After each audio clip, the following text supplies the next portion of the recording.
Jēkabpils 3. vidusskolas 5. un 9. klašu audzēkņi aktīvi gatavojas mācību skatei ierindas soļošanā.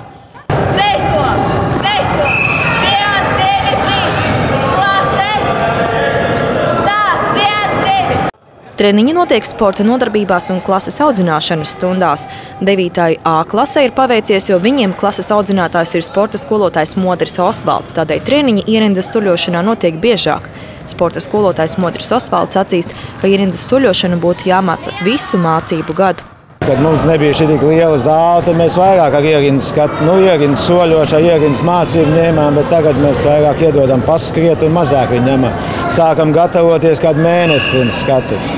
Ļoti liela atbildība izpildot visas komandas ierindas soļošanā ir katram tās dalībniekam. Taču ir kāds cilvēks, kurš atbildību uzņemas par visiem vairāk. Tas ir komandieris.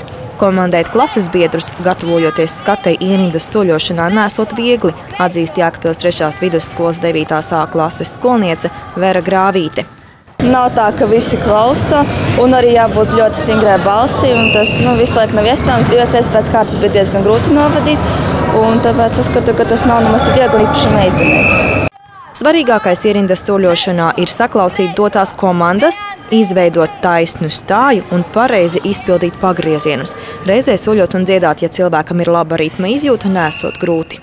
Visgrūtākais, domāju, ir soļi, jo, piemēram, kad viens kļūdās, tad ir iespēja, ka kļūdīsies arī pārējie un viss sajuks. Tradīcija pirms valsts svētkiem organizēt mācību skatu ierindas soļošanā izveidota nolūkā skolniekos veicināt patriotismu un piederības izjūtu Latvijai. Savai disciplīnai ir jābūt, un domāju, ka ir vajadzīgs. Vai tas ceļ patriotismu, sajūtas? Es domāju, ka jā, jo soļojot jūti, ka tu piederi savai valstī. Tu dziedi to pašu dziesmu latviešu valodā un tā. Mācību skatu ierindas soļošanā Jēkabpils 3. vidusskolā ceturtdien, 12. novembrī, notiks 3. gadu pēc kārtas. Pērn ceļojošo kausu ieguva tagadējā 9. A klase. Kurš būs nākamais īpašnieks uz laiku, noteiks skolnieku veikums.